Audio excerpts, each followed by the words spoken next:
think the cilantro is the winner. It's done better than almost anything else here. The kales are doing all right. These peas have been here since, I don't know, August or September. They produced quite a bit of pods in the fall, but not nearly as many as I was hoping. We had an exceptionally cold winter, had a couple days down to about 25, and these died back pretty well. But I think that cold is actually probably good for them in the long run. Maybe I'll get a better run of pods this spring. And these are pretty healthy looking pea plants, if I do say so myself. So here's the red kitten spinach. Pretty vigorous, perhaps not the greatest flavor. Really pretty color though.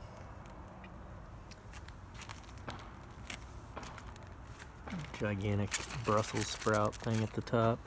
Already got most of the Brussels sprouts off the stem here. Some more of the red kitten. This is the onion patch.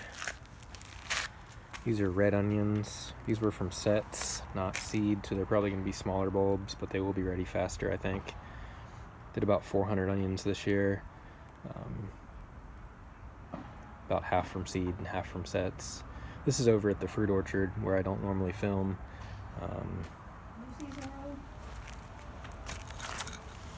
This is some gigantic spinach here. I can't remember the variety name. I want to say this was like Green Arrow or something like that, but I mean, that's unbelievable. Seems like it's doing okay in the heat. Had a couple days in the mid 80s and it's in a black fabric pot, but it's doing all right. This will be the last of the spinach probably. The hot weather's gonna get them. Got a few Brussels sprouts off these. There's a couple more on here. Brussels sprouts are really more experimental here. Our winters aren't nearly long or cold enough. But I just wanted to kind of try Brussels sprouts for fun. Potatoes are popping up. We had a hard freeze 2 days ago after a couple days in the 80s. I lost quite a few potato plants, but these were mulched. Hopefully they'll be all right.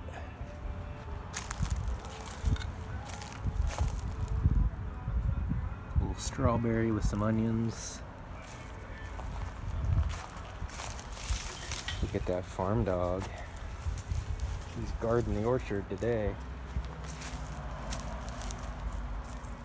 This nice patch of ryegrass. I'm actually trying to smother out some really invasive shrubs that I still don't know the name of. Ryegrass with some radishes and clover thrown in there. These are actually growing on top of weed tarp. Oh look, it's another little farm dog.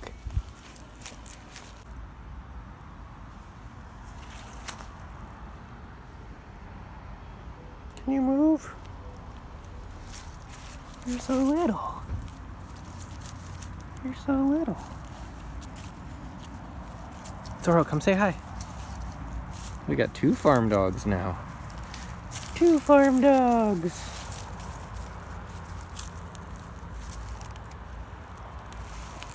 All right, let's look at the taters. So these are the ones that I saved from my own stock last fall. You can see they're a little bit frost stressed. So yeah, I haven't bought seed potatoes in a year. I bought some seed potatoes in like March of 2020. I planted those out in the spring in March, harvested them in May. I ate most of the ones I harvested in May, and I saved a few. And then in the fall, when you can't buy seed potatoes, I planted some of the ones I had saved from May. And then I got a little bit of a fall crop, and I ate most of the fall crop, and I saved some of those and planted them in late February. So the blue ones are from my seed stock, and I also have some brand new seed potatoes from the hardware store. It's a white variety, and those are the ones that have the green sprouts. So we'll see the differences. I'm curious to see how the ones I saved for 2 generations now do against the fresh ones. But I'm hoping that with this 8-foot by 4-foot bed here, pretty deep, I'm hoping to pull 100 pounds of taters out of here. I'm not really sure if that's going to happen or not. I think I put either 12 or 15 potatoes in here. I did rows of 3. So each potato's got quite a bit of space. Each potato's got 14, 15 inches of space between it. I did not cut my potatoes into individual pieces. I don't do that because I live in a really wet climate and I just don't want to deal with the disease risk. So I plant them as whole potatoes, and by not cutting them, I'm probably going to get smaller potatoes. But I'll get them earlier too, which is good because it gets too hot here for potatoes really quick. So this will be an interesting experiment, having 15 seed potatoes. Each seed potato is going to sprout probably 3 plants. So that's 45 potatoes in this fairly small box.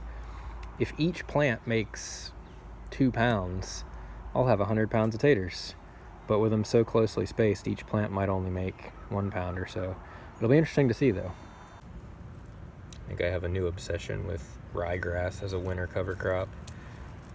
I mix the rye in with crimson clover and radishes, and you can see them all together there. Hey, little farm dog. But yeah, I've been putting a lot of winter rye around things. This was a raised bed that I did not intend to put here, but we had a tree that fell and the logs were just too heavy to move, so I just made them into a raised bed. You can see the nice ryegrass border around it.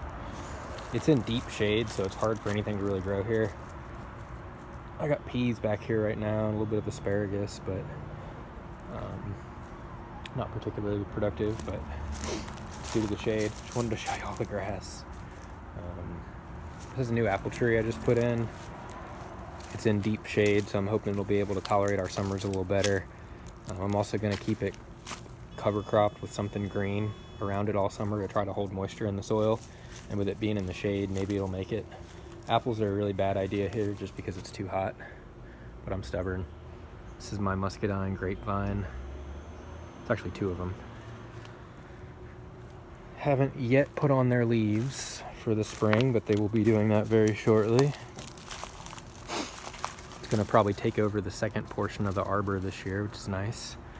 These probably aren't going to ever produce much just because they're in deep shade, but don't really have a choice there. Japanese plums are looking real good this year. The cold winter did cause some of the flowers to abort their fruits. You can see there some aborted, but we'll still get a pretty nice yield of these. Some of them are starting to get close to size there. These are in deep shade and they seem to be producing just fine, which is a little surprising.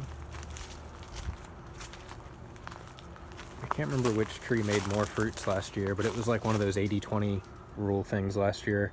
These 2 trees planted at the exact same time in the exact same spots, both in deep shade. One of them produced tons of fruit, the other not very much at all. But I just can't believe how tall these are.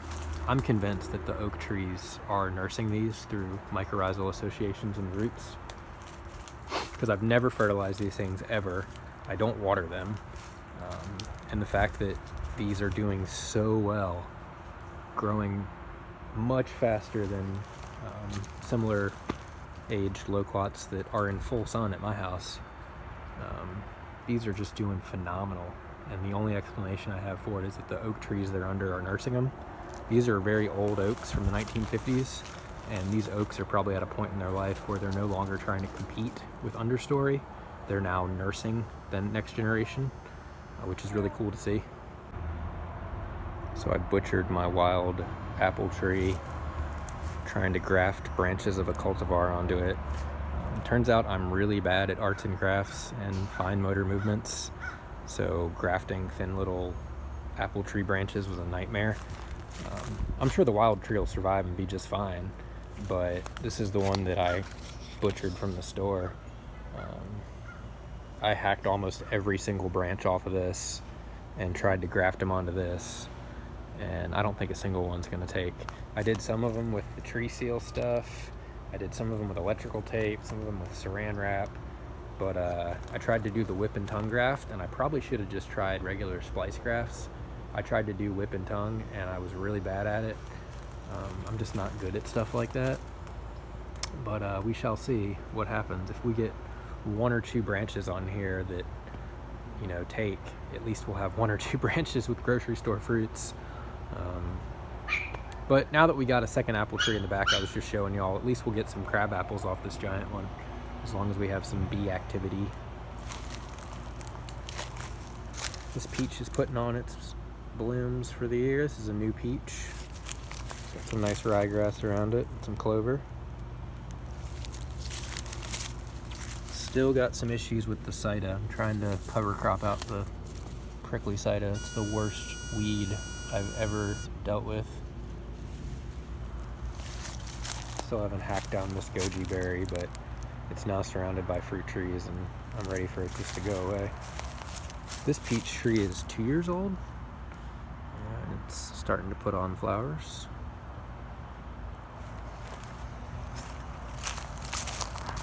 The figs are starting to come alive for the spring. They got some ryegrass around them. These 2 figs were both cuttings I got for $1 a piece a year or 2 ago, and they were the same size when I got them, as little 8-inch cuttings, and now one is as tall as me and this one's still pretty tiny. This one's also been getting attacked by something. If anybody recognizes this type of damage, please let me know. I'm probably going to throw some tree seal on this. Hopefully that's fine. But yeah, something's been attacking this and I don't know what's doing it, but it killed one of the branches, but there's some new growth coming out, which is good.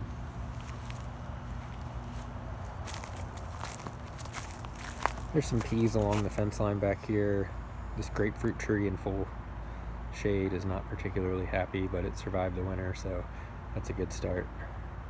Okay.